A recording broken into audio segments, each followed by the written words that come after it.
Let me know. Ain't no backing out, running out. I stay 10 toes. And you know, can't lose control. Ain't no backing out, running out. I'm with you without a doubt. What you talking about? Let me know how you feel. It's a dirty game in the field. I pray to God take the wheel. Cashing out me a meal. Yeah. Cause every day I wake up, I gotta get my cake up. My family depending on me. Got letter wants and needs. Counting up blue chips. All I need is you to be down for me. You the one that I need. So tired. Welcome back to the Spot the Ball podcast. This is your host, Ron Wells, along with your boy Willie Love. and we're coming to you live from the MyBillReview.com studios. MyBillReview.com saves you money on all your essential services needs. Give us a call, 561-281-6099. That is 561-281-6099. Man, Willie, we coming back from a real weekend of college football. Yes, sir. Week one was Amazing. everything you could have ever hoped for. So we're going to dive right into it, and we're going to talk a little bit before we dive into the games. We're going to talk about something that happened before the games on Thursday, and that was college football has decided, and they have voted to expand the college football playoff either in 2024, 25, or 26 for sure, from 4 teams to 12. So give me your outlook on that. I mean, I'm a fan of the game. Mm-hmm. I want a 12-team expansion this year. Like, let's just be real. Like, it cannot be that hard to iron out details, alternate your bowl schedule. You didn't really truly drop a bowl schedule yet. No. So it's like, for the fans, can we have it this year? Because if week one is any indication of what we have this year in college football, I would love to see 12 teams go at it and try to get the national championship. The good thing about it, too, is the first 4 seeds got a bye week. So it's like a real deal playoff atmosphere to where, okay, you 1 through 4, y'all earned it. You know, so NFL, you know, your top 2 got the first round bye. And then NBA, there's no first round byes, but you got the easy road. You got the easy road to the play. So, I mean, you can say it's a bye unless you just, I don't know, you go out there and do something stupid and lose. But well, you know, the Dallas Mavericks have done that before after winning the title. So hey, man. It's possible. So, I just, as a fan of it, like, I'm excited. Mm-hmm. If it take 2 years, if it take 3 years, okay, no problem. But this is something that fans have been asking for the longest because it's always been 1 or 2 teams that a multitude of people felt deserved to get in, but the voting kept them out. And sometimes the committee's voting is definitely a little shaky with what they do. I get you on that. So here's my thing, right? Mm-hmm. I get the 12 teams. I get all of that. But just like we saw this week, right? Mm-hmm. Which was great football. Don't get it twisted. What I had a problem with this week, not so much a problem, but my only pushback on it is the first 3 teams in college football, or let's just say the top 2 or 3 in college football, they look different than everybody else. They look a lot different than everybody else. And yes, it'll be great because teams 4 through 12, one of these things look a lot like the other, so you're going to get a lot of volatility. This 12 seed beats this 4 seed this 5 seed or 4 seed or whatever. You're going to get that. So you said the first 4 teams get a bye. Mm-hmm. So that 5th team in the Power 5 and that Group of 5 team automatically gets a bid too. Highest Group of 5. So those are your top 6 seeds. Then the next 6 seeds are at large. I do believe that you're going to have a lot of upsets. It's going to feel like there's some parity. But then you got to run into Georgia and Alabama. off the first week? off the first week. And then it's going to look a lot like the current college football playoff where that 4 seed gets mollywopped. But see, that's the beauty of it, right? Because at this point, it's any given Saturday, not Sunday. Any given Saturday. So say if one of them teams going in and they rolling, Georgia, Bama, Ohio State, whoever has that off week, they may come out a little sluggish. What do we get a case to where that lower seed or whoever come out, run off 17 straight, 21 straight, and play well enough to where you can't recover? Not saying that happens a lot, but that's just what we're opening this up to. So it's a lot more excitement behind it. because it's no longer March Madness. Oh no, I get you. In January. I get you. Okay, I get you that. But the most important thing is, and I got to miss out on it this year, and I'm gonna miss out on it every year when it comes to my team in the opening weekend. My daughter's born Labor Day weekend. Labor Day weekend is always my daughter's birthday, so I didn't get the pleasure of going to go see Mia. Shout out to her. But I didn't get the pleasure of seeing my Noles play in New Orleans, and that is just a great travel city for games. Like, we want to go to places where these games are going to be important. So I don't mind. And actually, I enjoy the fact that you're going to get to see teams on college campuses that you haven't seen before. Like, Florida State has played Alabama at Alabama? Never. But we've played at Atlanta, Mercedes-Benz. At Mercedes-Benz.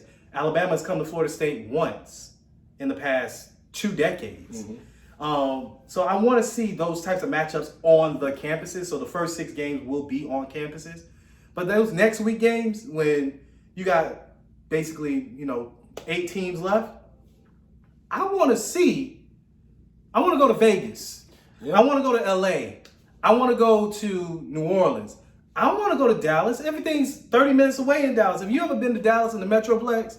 I'm sorry, I don't want to go there. Everything's 30 minutes away. It's a nice place.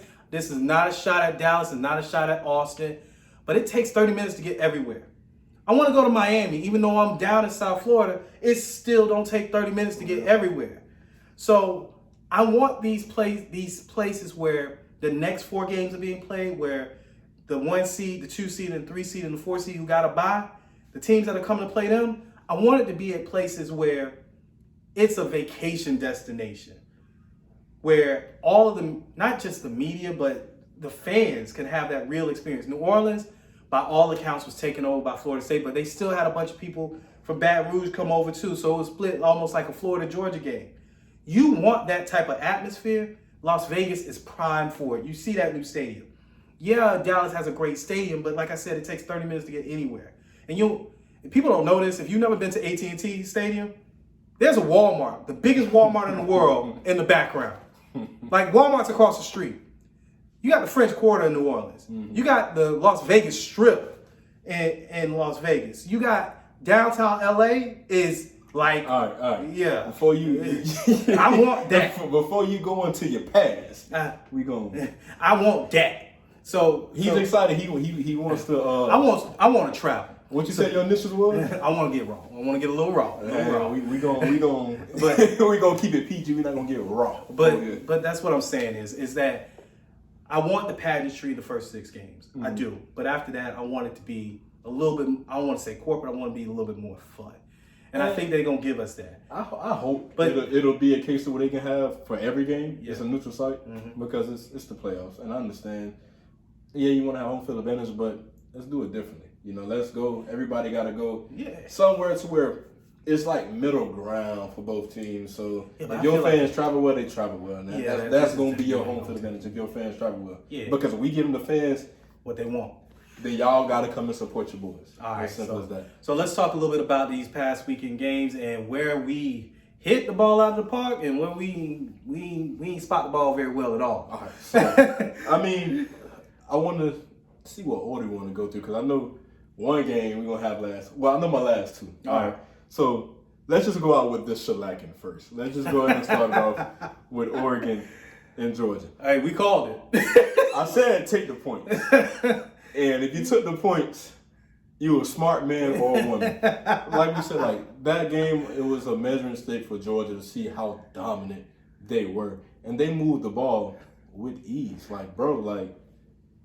It was so easy. The Bengals came in and moved the ball with ease. It was like varsity JV. And why I said varsity JV? Just go look at the Darnell. Look at the clip, bro. That boy big. You catch the pass, break the tackle, run down the field, hurdle somebody. You're 6'7". And how many pounds? Anywhere between 250 and 270. Whatever y'all listed, it ain't accurate. It's not accurate. That boy a biscuit away from being a tackle. What Booger said, kept mentioning a biscuit from being a linebacker. Bro, you should be moving like that. Yo. You have a running back, Kenny McIntosh. He wasn't even a running back. They used him as a receiver, and he had 100+ yards. If I'm not mistaken, it was 119 yards. Yeah, as a receiver, Lad McConkey. WBOW. That's WBOW. WBOW of the week. Like, come on now. Like, he was so shifty. He was like, yo. Like, okay. Georgia got them another one? Another one. Like, bro. And then on defense, Malachi Starks as a freshman. Oh. You make that interception, you make that play. So it was like on all assets, all cylinders, Stetson Bennett just accurate on the ball. Yeah, man. I told you. Jake Malone reincarnated, bro. Don't have to do didn't have to do much. Like, they just mix run pass. Todd Monken called an amazing game. Mm-hmm. And Oregon had a couple opportunities their first 2 drives to try to move it. But Bo Nix is going to Bo Nix, like you said. And he threw an interception. So it's like, because coming out that kickoff, you know, you thought it was all right, cool. Yeah. Georgia's going to be anything dominant. And they moved the ball well enough until they had to punt. And then next drive, interception. But like I said with Bo Nix, he is the other people's E.J. Manuel. And greatest things in the world can happen with that man. He going to have some great games in the Pac-12. But he also going to have some games like you just saw this past weekend. So, moving on, who else we had this week? Before I forget, let me set my timer or alarm. So, because these next couple of ones, we may run over. And I want us to keep us very tight with time. So, let me go ahead and do that now. So, yes, the next one, we have Utah and Florida. Whew. I'm going to let you start off with that one. All right, look. For all you Gator people out there. We apologize. We apologize. We're going to apologize we now. apologize. Anthony Richardson, Mr. Anthony Richardson, he can now read cover 2 defenses. And he was given gifts, just like they talk about like with a player in L.A. The guy didn't give necessarily to a lot of people. And that bag different. that bag right there is different. And that is a first round quarterback. That might be your top quarterback in the NFL draft. He did a pirouette, held the ball in his hand, showed it to another player, and then threw a touchdown. A 2-point conversion in the back of the end zone to tie the game. Like, how does that happen? How does that happen? How does that happen? And with all due respect, Utah played good enough to win, and they didn't win because of him. Now, you got ATN and all those other players. I'm not disrespecting them. But Anthony Richardson is about 70% of their success.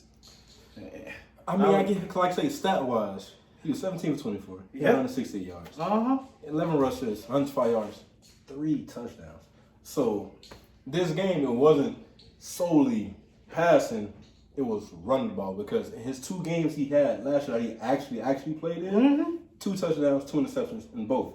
So we didn't know what you would get out of Anthony Richardson, because when we got more than a simple size serving of him, it was okay. He here. He can make plays, but he also can make the wrong plays, and he didn't make a wrong play the other night. Like, he made all the right reads.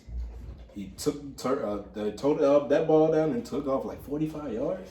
Made a move on the sideline. It was very subtle. Made a move on the sideline, but he looked different. Same thing with Cam Rising. He had 216 passing yards, but he had almost over 100 yards rushing, if not over 100 yards rushing. So both quarterbacks toted the ball and made plays there. So that part. Go ahead. I don't discredit Utah. I'm not sitting here saying Utah is the other Pac-12 teams and this is showing you why Pac-12 can't hang with the SEC. Florida was unranked, all this other stuff. It's easy to say all that stuff on paper. But what you can't say is that Utah did not belong. When Utah wanted to run the ball, they ran it. Tavion Thomas, 23 rushes, 116 yards. And he was a slip away from making that game unreachable for Florida. And had Utah taken their time, they probably would have had a non-touchdown call overturned to a touchdown, because Cam Rising made it into the end zone the play before that slip.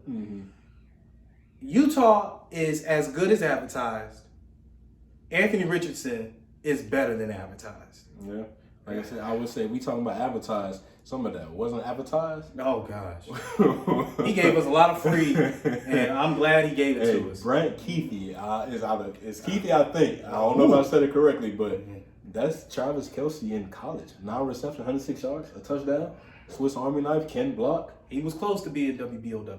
Yeah, but he ain't get it. So I mean, it's like where like a lot of these kids are down there on these natural stages. That's why I love these first week matchups. A lot of kids get to show what they may not have been able to show on the national level last year in this first week, and he showed it. You know, so that might be the tie end of the year. But like I say, I mean, both defenses in the early going, it was a defensive game. Yeah, no doubt, no doubt. But it seemed like that last quarter, the last couple of drives, both offenses, they turned it on. And they drove. Everybody respond. What getting me is where Cam Rising, I just feel like that last throw he made, he got 25 seconds left. You have 3 defenders in the area where you're trying to throw the ball. Oh, no doubt. You have the field goal in your back pocket. And if you make incompletion, but worst come to worst, you get the field goal and get up out of there. Don't try. And look, it's right there, ain't it? Yeah, I ain't even know to say back there. So it's like you don't make you make a better read. Maybe it can't go overtime. Maybe you actually score. Yes. But I feel like he rushed it, and Amari Burney just made like he made it athletic catches that we may see from a linebacker all year. He don't make that catch 9 times out of 10. He found it that time. Like, I'm not discounting Amari Burney. Don't get it twisted. But linebackers don't make those plays. They generally are banging their head on the ground. I almost had it. But the same drive, the linebacker dropped the ball. pass. Yeah, like, it happens. But it was a phenomenal game. That was a really great game. Now, Florida goes on the road this coming week, and they play Kentucky. That should be a very, very interesting and critical matchup. I don't know. Maybe Florida might have something in Bill Napier because last year I think Florida would have found a way to lose this game. They had a lot of games last year where they found a way to lose, and this year this time they found a way to win. They knocked it up and they won. But like I said before last week with Anthony Richardson, that he has the right to improve. Congratulations, he improved. All right. We take it back. Shade of devil. All right, so we set the next timer. All right, so next. I'm going to do this on camera. I shake his hand. Y'all know I'm a Cane. He's a Seminole. I sold out to him all week about Florida State LSU. I sold out to my auntie's husband. The night of the game. I said I was going to come back after they got blown out. I never went back. So I don't even know if he invited back, to be honest with you. Auntie baby said, I'm a chocolate drop. I ain't going nowhere. You know. She said, I used to drink from her, you feel me? Yeah, I get you. So I ain't going nowhere. These are all things I've learned in the last couple of months. These things I didn't know. Okay. So I got a special place in Auntie Heart. Yeah, you got a special place. So, but no, like, shout out to Florida State. Like, I give Florida State all the credit in the world. They made plays. They got themselves up big. And Jordan Travis looked like an actual quarterback.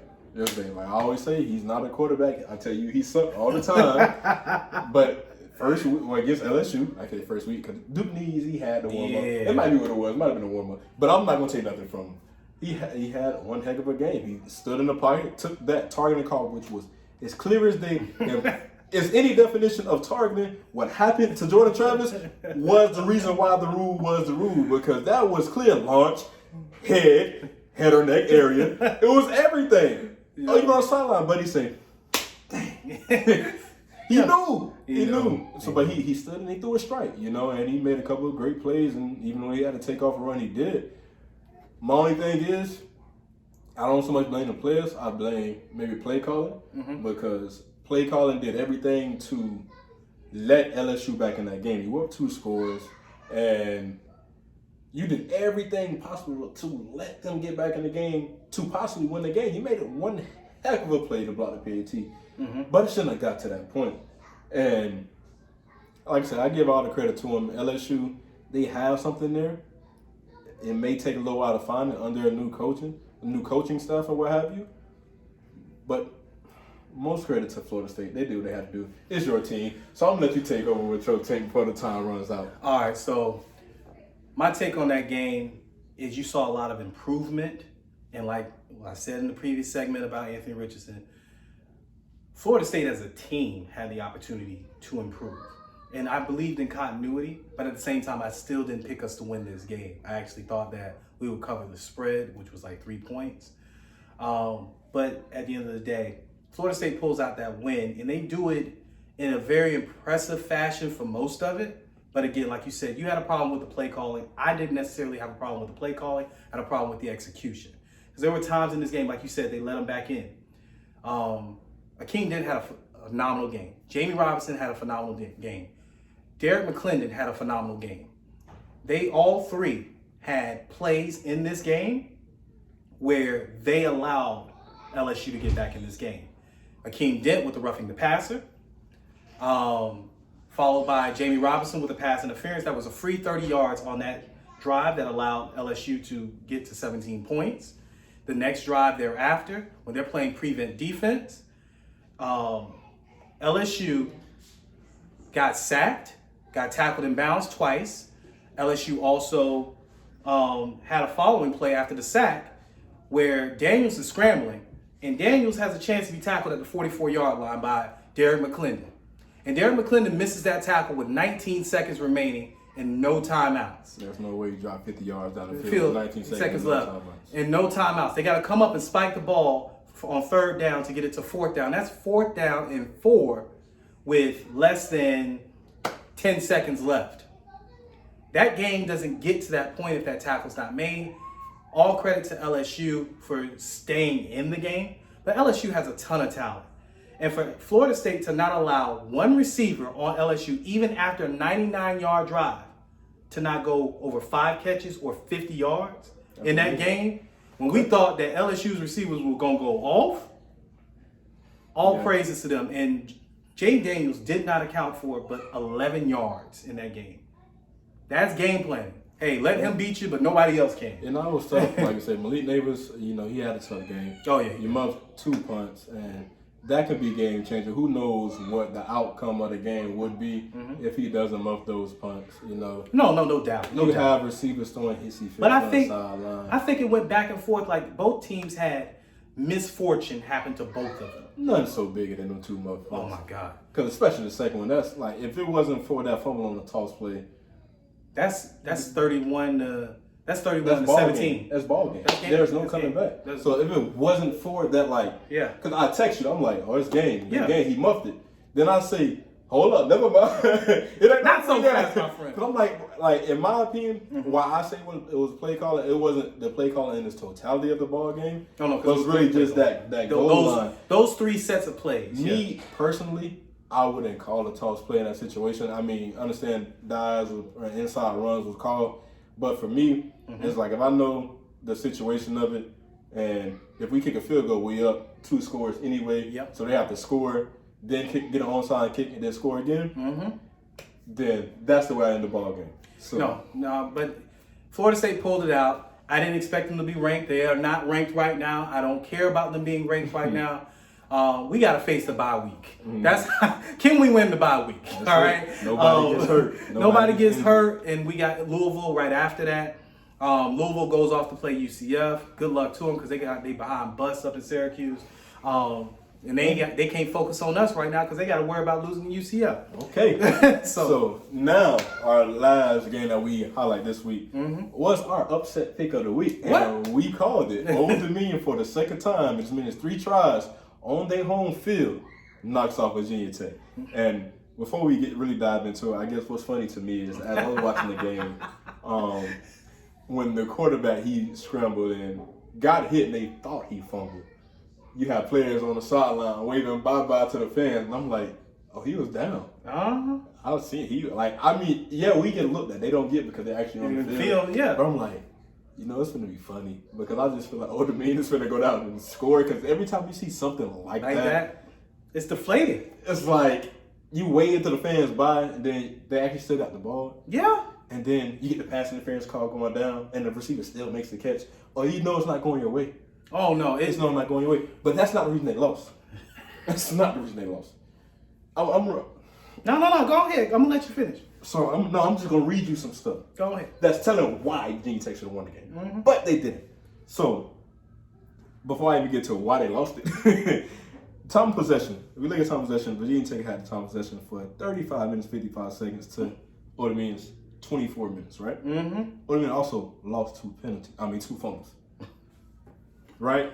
At that point in time, also Virginia Tech 340 yards, Old Dominion 245 yards. So, time possession.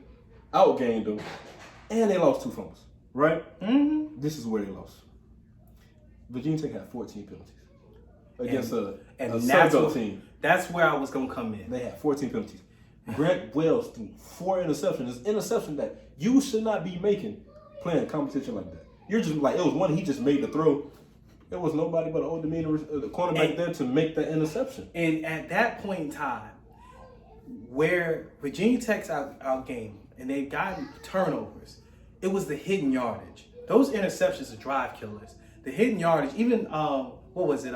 They had a blocked field goal or something like that, and they took it back to the house. That's a lot of hidden yardage, and that's the story of the game, is the hidden yardage. It was 20-17. Like, yo, it wasn't a high score game. Like, you gave up there. You gave up the mistakes to lose the game. Cause like you had a running back, he go from 119, he had a touchdown. Dax Holyfield, oh my God, 11 tackles, a tackle and 1.5 tackles for loss.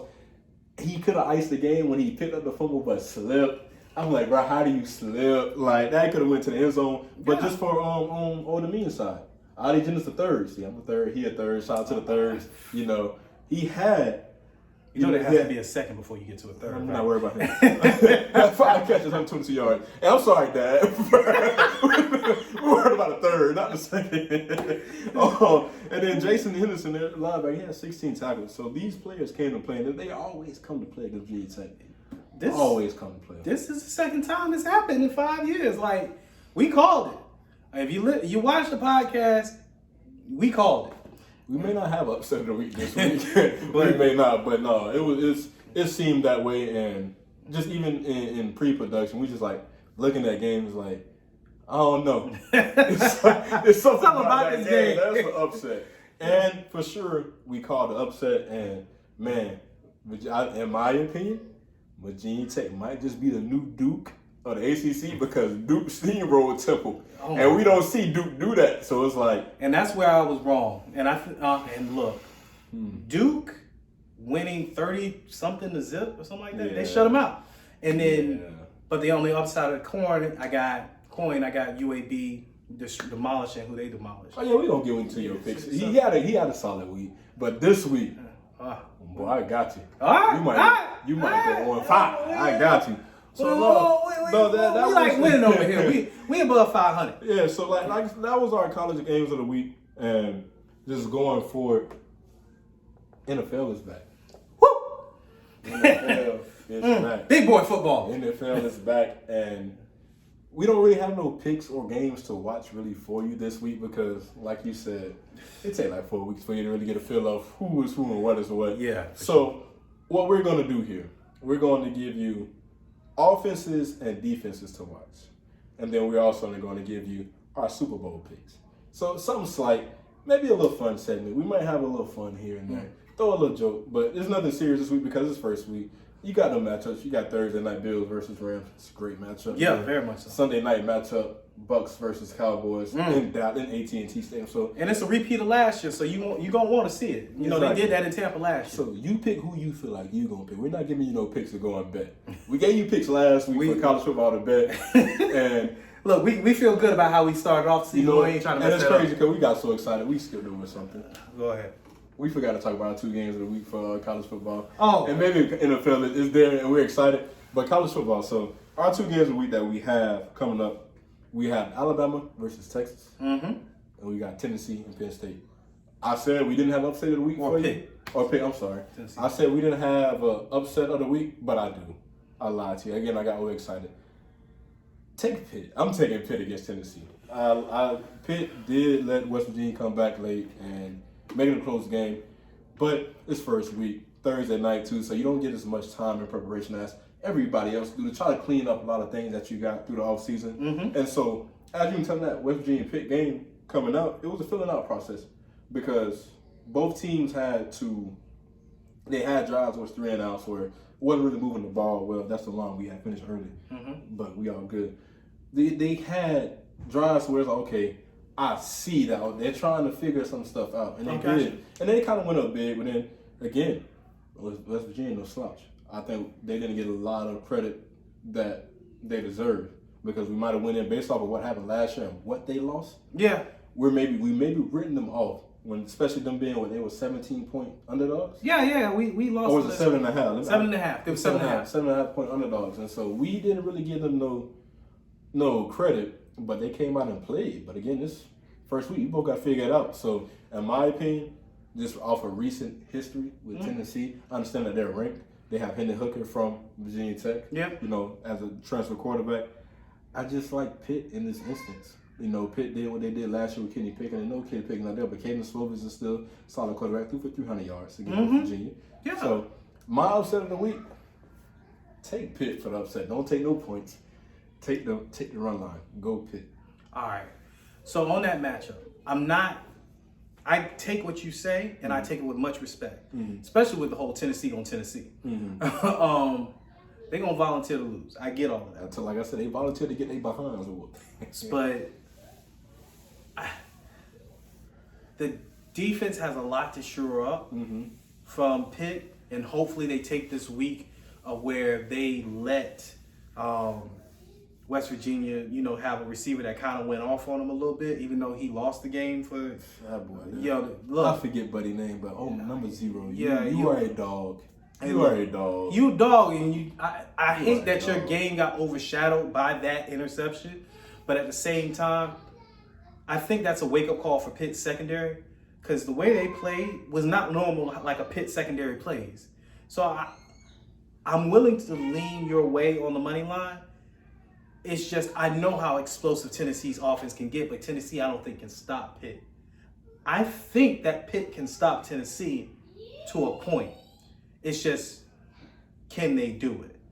And I would stay away from it, but if I was leaning one way or the other, I would lean towards Pitt.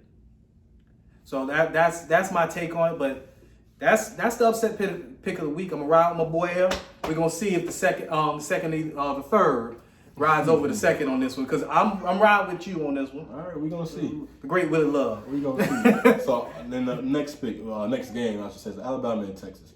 That's going to be a great one. That's been getting a lot of hype since the offseason with Texas and the moves that they made and the recruits that they had come in. Oh, they got an Alabama-style running back over at Texas. Bijan? Yeah, Bijan Robinson. And then Sark has 2 quarterbacks that can actually play. They're going to roll out with the boy with the mullet. Quinn Ewers. Quinn Ewers. Your boy got told during the game. Yeah, he got told during the game. They're going to ride out with him. You don't know what the parking situation is like in Texas. He was at Ohio State last year. He didn't ride out either. He got told. He had to get a ride. He had to get an Uber. You know, maybe he got a car service. That was the NIL with the car service. That's what you need to get, or a tow truck service. Yeah, see, we work South Beach Tow. What Bernice said. Not Bernice falling off the buildings. Got back up, but she had an Undertaker. But either way, she was hot. But the long and short of it, I still got Bama covering the spread. But I think that Texas might keep it closer than what we think. I think 20-point underdogs. Yeah, they're 20-point underdogs, but I don't think Bama stretches it until the end of the third, beginning of the fourth. I think it's a very interesting matchup, and that's in Texas, if I'm not mistaken, right? It's going to be a great travel trip. We can fact check that real quick. We want to make sure we get all our facts right. Yeah. So, with that being said, Bryce Young and them boys, they showed out against Utah State. It's Utah State. Texas ain't Utah State. They had they lump year that they took last year. If this was Sark's first year, I'd be like, yo, take Bama, and what happened with Oregon is going to happen with Texas. But it's not. I don't see that happening right now. Bijan Robinson is a beast. He's a straight up beast. He's a dog. So I like that factor. I think that, like I said, Texas is going to keep it close for most of that game. I don't think that Alabama stretches it until much later in that matchup. If they stretch it, they're going to get close to that. I would stay away from that bet at 20 points. But if both sides, I would stay away from it. But at the same time, if it gets there, I'm not that surprised. But it's going to get there late. It's not going to be like what just happened with Oregon and UGA. And that is a 12 o'clock kickoff. So big noon kickoff. You weren't like me, you're going to miss it. So, I'm selling my ticket. By the time y'all see this, hopefully we get it out before. I'm selling my ticket to Miami Southern Miss game. Because, again, I'm going to be at work 12 o'clock. Shameless plug. $80, game ticket, parking. Enjoy yourself. 100 section. Row 5, C10. I'm trying to get rid of the ticket. I can't be there. So we back to the NFL. Yeah, let's go back to the NFL. So, again, like I say, NFL offenses and defense to watch, and we give you our Super Bowl picks. So I'm gonna let you start off. Who, as an offense, do you feel like will be the most dominant, or somebody to really keep an eye out on throughout the season this year? I think they are now more complete, and they've had another year of seasoning, and they had a year of fixing their offensive line. I know where you going. You taking my pick. And they fixed that right guard situation. I think it's the Chargers. Oh yeah, you lost me. I didn't think it was Chargers. It was similar situation. Okay, different team, but Chargers was one of my teams to watch. So. All right, so with the Chargers, you got Joe Burrow, you got Austin Eckler. Eckler stays healthy. Justin Herbert, my brother. Justin Herbert, my bad. See, sorry. You my mind again. Oh, see, so I'm going the other way. Chemistry. Okay. All right, Chemistry. so with Justin Herbert, and then you got Austin Eckler in the backfield. You got Keenan Allen, Mike Williams. They've added more. And I think that now that they have a defense that's going to get them back the ball more, that they're going to run up a score on some people. And for that reason, that's one of my offenses is to watch. Now, what about with you? Because I said the name, but go ahead with yours. I've been very adamant with my co-host here last couple weeks about this offense, and I really feel like it's the Bengals. I love the Bengals offense. Yeah. I love the trio of receivers they have. They have Joe Mixon, Joe Burrow. They went and got our guard from Tampa. We love it, Alex Kappa, but go get your bag and go shine in Cincinnati. I really feel like Cincinnati is the team to watch because it's a history watch as well. You have a team that can be, if not the first, I'm not sure if it's the first, but you have a team that can have 3 receivers potentially go 1,000 yards. And they were a couple of 100 yards away last year. They had 2 receivers go over 1,000. And I feel like with another year, you get that missing piece on the offensive line to kind of shore it up. You have that chance to get 1,000, 3 receivers get 1,000. So for me, that is why it's my offensive watch, solely because that's what I've seen Jamar Chase do last year. Oh, no doubt. And like T. Higgins is going to be a household name too. It's just he's overshadowed by Jamar Chase and what he did his first year. With coming off of a year sitting out. Like, you had your issues where they cried you for not being able to catch the ball in the preseason, but you showed that's Wolf talk. Yeah. That's y'all said Wolf ticket. Yeah. Maybe he did it on purpose. I don't know. But Jamar Chase definitely is gonna be fun to watch. But like I said, that team is definitely my offense to watch this year. Going over to the defensive side, I'm gonna take your pick from the offense and go with the Chargers for the defense to watch. So and maybe a team to watch. Which will we get into next, but if we pick an offense and defense, that just might be a team to watch. But their defense, they had good pieces with Joey Bosa. They had Derwin James. They had Asante Samuel. You have all that, and what you had? Khalil Mack. You had J.C. Jackson. Yep. Like, to me, you have 2 edge rushers, 2 cornerbacks, Derwin James and Isaiah Adley to complement it. For me, that's enough you need to really make a defense scary. Even if you have a hole here and there up the middle, linebacker spot, whatever you want to have, you have good pieces, and Asante's going to get a bag soon. JC already got a bag, Derwin got a bag, Khalil has got a bag, Joey got a bag. So the only one left to get a bag is Asante. So you have big bag players. We might have a next segment, big bag player of the week or big bag of the week going forward. I don't know. Yeah. That sounds good. But you have all that on one side of the ball. To me, that is the most intriguing to me to watch defensively. Okay. I hate to do this because I just feel like it's too easy. But I think they just changed out one piece for another, and I think it's the Rams. I judge defenses by what you do up the middle. And when you got AD, you bring over Bobby Wagner, and then you have Jalen Ramsey playing everywhere on that defense. Instead of shadowing like he used to. Yeah, instead of shadowing like he used to. Jalen is transitioning from being, he's the closest version of Rod Woodson from back in the day. Rod Woodson went from being a corner to being a safety. Jalen went from being a safety to a corner in college, and now he's transitioning to being back that rover. He played a lot of middle of the defense until we got into the playoffs and into the Super Bowl where he had to, play certain matchups. I think he's transitioning back towards the middle. And when you look at the middle of that defense, who got a better three? From every single level of the defense, you got that. Now, granted, you still got to cover the perimeter, but they got a good pass rusher in Leonard Floyd. And now they add an undrafted free agent from Florida State, Kyer, gosh, I can't remember his name right now. I'm drawing a blank. But long and short, he just made the starting rotation as an undrafted kid. And he was on the other side of Jermaine Johnson over at Florida State last year, Kyer Thomas. On the other side of the field with Jermaine Johnson. I can't believe you forgot that because I was hyping him up. I was. Last week, boy, you was going crazy. Because I knew he was going to make the team, and how he made the team was greatness. But either way, that collection, and they know how to win now, and they've done it, and that offense is going to get off, go off, and so they're going to be able to pin their ears back and get mistakes. And with that level of intelligence from your first, second, and third level, I think it's the Rams. I really do. I can get with you on that. So, team to watch. Who you got? I'm going to be biased. I don't care. I'm going to be biased. Go ahead. Do your team to watch. Gotta watch my Bucks. Only reason I say watch my Bucks because the only downfall to Tampa Bay last year was late in the year, the receiver problems. You know, you had AB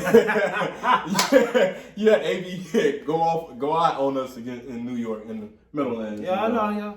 Yeah, and Chris Godwin went down as well, and Cyril Grayson went down. Like, you had no receivers in the playoffs, and Brady still.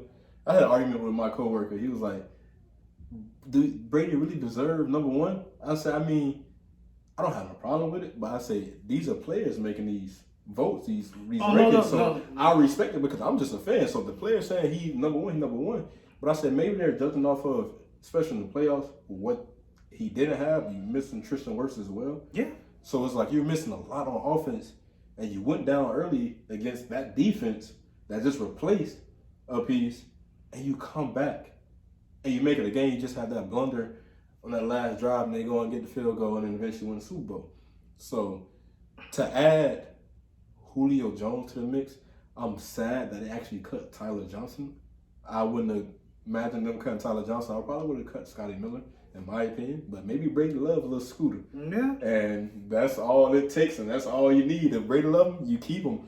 But they also cut Cyril Grayson, but bringing in Russell Gage Jr., Julio Jones, 2 former Falcons, to add in with now Scotty Miller, Mike Evans, Chris Godwin, that just gave, if Julio was just any bit of healthy, with Tom Brady, like you giving this man a bevy of weapons to where now you in New Orleans, you're not doubling Mike like you do all the time. Like New Orleans got Tim Bay's number, cool, but them boys, they're scared of Mike.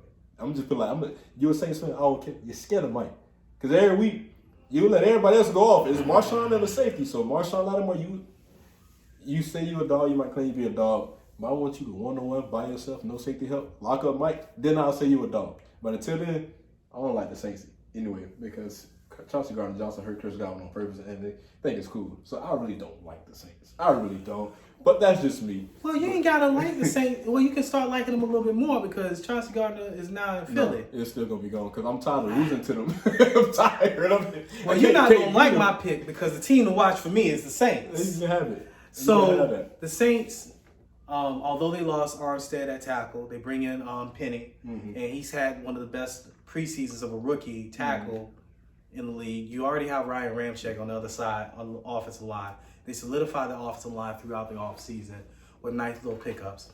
I like the fact that you don't lose Alvin Kamara this year. They're going to make a ruling on whatever happened with him during the Pro Bowl after the season because that case hasn't resolved or anything like that. You bring in Chris Olave. You're basically bringing in a new player again with Michael Thomas. We got to see what he turns into. Exactly. He's been out for a little while. But you got receptions. Like he just gets 70. He's gonna catch 70 balls with Jarvis Landry. So you're bringing that on your offensive side of the ball, and then on the defensive side of the ball, yeah, you lose Chauncey Gardner because he wants to get paid. So you ship him out to Philly, but you also bring in Tyrann Mathieu. Do your dance in Philly, and he can do his dance in Philly. But then you bring in Tyrann Mathieu, and then like you said, the Saints have the number, and Tyrann's smart. And now he can play that same position that Michael Jenkins has been playing for all that time. Mm-hmm. So you don't have Chauncey Gardner out there anymore. And then they have an all-pro safety back there. Middle of the defense, you already know about DeMario. He's a dog. And then you got Hayward at defensive end. Oh, yeah, Cam. And then you got Cam Jordan. Cam Jordan on defensive end. You got the other, I forget the other defensive end's name right now, but long and short, the Saints, they're tougher than what you think on defense. And on offense, you've already seen Jameis be Mr. Careful when he didn't have receivers to throw to, and he had 14 touchdowns, 2 interceptions. Mm-hmm. Now he has receivers to throw to, and he's learned how to be more careful with the ball. I just think that they have so much, and their age is just right to make a push. Because they've been trying to make a push. I seen the graphic too. Somebody had the Saints win the NFC. Then they've been in my head because they ain't had time to look at other people's stuff with college football coming up. I said NFC. It projected the Bucs to go 10-7. No, I don't. No, I see the Bucs winning 12 games. It's Brady. Oh, if it's Tom Brady there, it's 12 That's wins. why I didn't respect it. Yeah. if it's Tom Brady there, it's 12 wins. But the Saints have had his number even when he was with the Patriots. It's something about... I just think just with how they're built, they're built to take away a lot. Yeah. So now, especially the quick game. They're built to take that. Over the years, Julio done killed the NFC South. I know. And Russell Gage made some plays against New Orleans as well. Yeah, no doubt. So it's like, I mean, I don't want to make it a Bucs Saints segment, but I didn't want to, but I didn't know you were going to go with the Bucs. I thought you knew I was going with the Saints. I didn't. I didn't. I probably wouldn't have picked my boys. Just stay away from the topic. But no, it's just, I feel like just with what Tampa has brought in, it'll help aid because with what you had Mike and Chris. No, I get it. And then Chris is coming back after like 4 or 5 weeks. He might be back week 1. Yeah, he took off the brace this week at practice. Yeah, so he might be back week 1, but it was always Chris will go off and Mike will be non-existent because they doubling. But I get that, but that's the intent of the defense. And if you want to get away from it, like we can pick 2 other teams just to, have some off to the side, but at the end of the day, because I got to get into my 5 games for you for college. Because okay. So what I'm saying is with the Saints and the Bucs, I think that it's going to be a closer matchup. I think they split the games against each other. I think someone else takes out the Bucs for the Saints in the playoffs. We shall see. We shall see. Super Bowl picks because my Super Bowl pick was the Bills and the Bucs. I like the Bills to come out the AFC this year. And I like the Saints to face off against the Chiefs. I don't think the Bills make it. I know everybody's picking them. But I think George Karlaftis does something for the Chiefs that keeps Chris Jones back in the middle. You're going to have to, because what he did last year was stupid. It wasn't his fault. I think that they asked him to do it and he tried. But at the end of the day... Sometimes you got to pray to God, is this decision that I'm making the right decision? But Karlaftis... 20-something pick in the draft, had 4 sacks in the preseason. I know it's the preseason, but that was against first teamers. And he did that in the dress rehearsal. And look, I understand that the preseason, you can't really take a lot from it. No, but it's momentum. It's not just momentum. You run what you know you can make. And then you throw in wrinkles week 1 through 4 to catch the league off guard. Yeah. He can make a name for himself. Spagnoli, I'm asking you to pray to God next time. Because you about to get fired if you make the right decision because... And they replaced Tyrann Mathieu with Eric Reed's little brother. Justin Reed from the Texans. He took the bag from the Chiefs. So it's not... And with Justin's not going to take the gambles that Tyrann Mathieu takes, but he's going to be disciplined. And you don't need nobody to do nothing crazy. He might not point fingers on no other safeties neither. Yeah, well... Tyrann definitely pointed fingers. He definitely... But the safety that he has with the Saints again is a great compliment to what Tyrann does. It's gonna be a fun year. So it's gonna be a fun year. So we got our Super Bowl picks. You got Bills and Bucs. I got Saints and Chiefs. So we're gonna see how that turns out. All right, you ready? Yeah, we're ready. So last week, your man's with 3-2. So last week, these are the picks that we gave him, and this is how he fared. So Alabama, A&M, Sean Tate receives versus University of Alabama, Birmingham. He picked UAB, got the dub. Eastern Kentucky versus Eastern Michigan. He picked Eastern Michigan. He got the dub. Hercules. His next 2 were losses, though. He picked Temple over Duke, and Duke smacked Temple, as we discussed earlier. He picked App State over UNC because it was in Boone. Mm-hmm. We saw a 60-point fourth quarter. Look, I almost won that one. UNC. I gotta get like a brownie point, or No, you gotta go undefeated. But for me, you know it. You should know by now. You gotta go undefeated. I don't give out nothing easy. And then Georgia State, South Carolina. I gave him a cookie there. He got his cookie. Yeah. So he picked South Carolina. Right? All right, so we got the 5 games of the week. I have not seen these games. I haven't had a chance to analyze them. This is rapid fire, so let's go. And he gets quick picks too. Quick picks.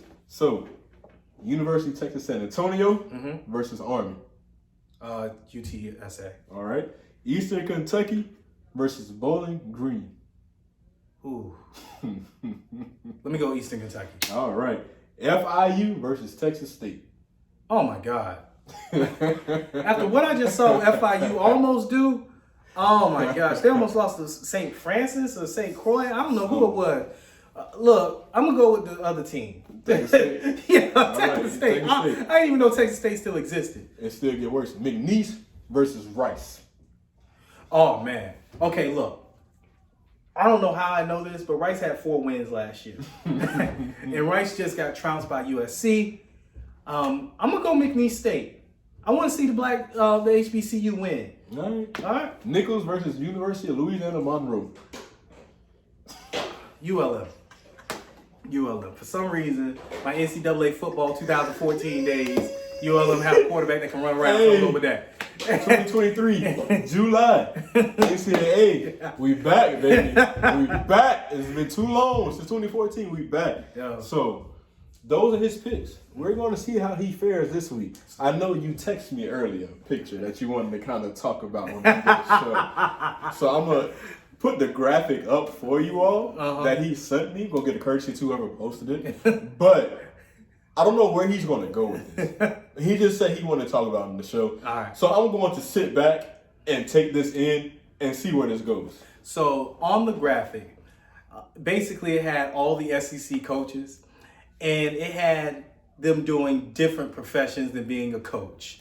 So on that graphic, if you can pull it up for me really quick, you guys are going to be able to see this graphic, but it had all the SEC coaches, and I'll list them off, and they got them listed at different professions, from doctors, lawyers, flight attendants, and things of that nature. No, the police officer. The police officer one. Yo, so it was quite hilarious. So the long and short, we got Nick Saban as a funeral home director. On a scale of 1 to 10, we want to know if Nick Saban looks like a funeral home director. What you think? Does he look like a funeral home director to you? That look like a Catholic pastor to me. Catholic pastor. He in the right profession. I'm going. You know what? He might own a mortuary. You know, he gonna be thanking the family and letting you know if he can do anything, putting down them nice little flowers. I gotta put my head down in a second. And then they got Sam Pittman, looking like a Deep South injury lawyer attorney. If you ever seen A Time to Kill, you know you've seen one of them Southern big boy attorneys. Then you got a Baptist pastor for Brian Harsin, Auburn's head coach. Then you got Billy Napier, looking like a high school basketball coach. I think that was on point. That's accurate. That is accurate. That is accurate. That is definitely accurate. Yo, they got Kirby Smart. They got Kirby looking like a Christian school history teacher. You know what? I went to R.J. Henley Christian Education Center. He might have could pass for it, the history teacher on that side. You got a State Farm agent for another head coach. I don't know which head coach this is in the SEC, but he do look like a State Farm agent. Now, Brian Kelly, as a chief surgeon at a hospital, he actually looks like, look, that might have been the winner, but we gonna see. That's not the winner. That's not the winner? No. They got my boy Lane, they got him as a flight attendant. That's just rude. I would have thought Lane was something else like a golf instructor, but we got one. Oh my gosh. So they got Mississippi State's head coach. They got him looking like the really odd math teacher. You know what? But the bank president, Eli Drinkwitz. Yeah, he does look like a bank president in my opinion. A PGA golfer, I don't know who that head coach is. Jimbo Fisher. Looks like he owns a plumbing company. You know what? That's almost there. Who is this maintenance guy at the apartment complex right now but looking for something better. Yo, Who is that? I know. I can't figure it out. But the that, bro? explanation on that graphic. It gotta be somebody from Vanderbilt, because we ain't named Vanderbilt yet. No, we ain't named Vandy's coach. And I don't know what I'm going to the SEC standings. We ain't named somebody yet. Yeah, the police chief. We gotta know who the police chief is. That's the one that got it for me. Yeah, That's the one that got it for me, bro. Oh my God. Yeah. Because it's like, bro, you can't. man's really look like a police chief, Yeah, bro. he does. He looks like a Man's police really- chief. And some place that you gonna see on CNN after a riot has happened and commenced. So we ain't named South Carolina coach, I don't think. Oh, that might be Beamer. You got Tennessee. I don't think we named. Did you name Tennessee yet? Yeah. Oh crap. That is Heupel. Heupel's the maintenance man. So Josh Heupel's the maintenance. Is this not? Is the State Farm Major not Arkansas coach or something? No, Arkansas's coach is Deep South Lloyd. Okay. So we got to figure out who. Auburn, Auburn's Brian Harsin. That's right there. He was the Uh-huh. pastor. Mississippi State. Mississippi State. That's right there. Oh That's yeah, we named them. Yep. We got LSU, TAMU, Ole Miss, Mississippi State, Auburn, Arkansas, Bama. Mm-hmm. So We got Tennessee- Mizzou. It's Tennessee, South Carolina, and Vandy. So Heupel is right there. So we got Tennessee. Okay. Now it's Vandy and Vandy in South Carolina. I think that might be one of these is Beamer. So figure out who's Beamer. For y'all that This is a family show. yeah, we got interrupted by my girl Coco. We love Coco, but you know what? Come on, Coco. Come on, come in, come in. Now she don't want to go to the camera. All right, now she don't want to be on camera. So, but no, long and short, man, this is a great list. You guys figure out. Y'all let us know. Be interactive. Let us know who you think fits the description. Because at times people fit the description, and the way they did this here, that was amazing, man. I had a good laugh about it. Hopefully you guys have a good laugh too. Thanks again for listening to the Spot the Ball podcast. This is your host, Ron Wells, and I'm Willie Love. And my new profession is I'm a history teacher. I'm that cool history. No, I'm that substitute teacher that hoop in the gym with the kids during 7th period. That's who I am. Look, man, I ain't nobody's teacher. I'm that guy who just comes into class and just blows everything up and leads the teacher to the mess. I can't be a substitute teacher. Ain't nobody gonna learn nothing. But thanks again, guys, for watching the Spot the Ball podcast. I appreciate you. We'll catch y'all next time.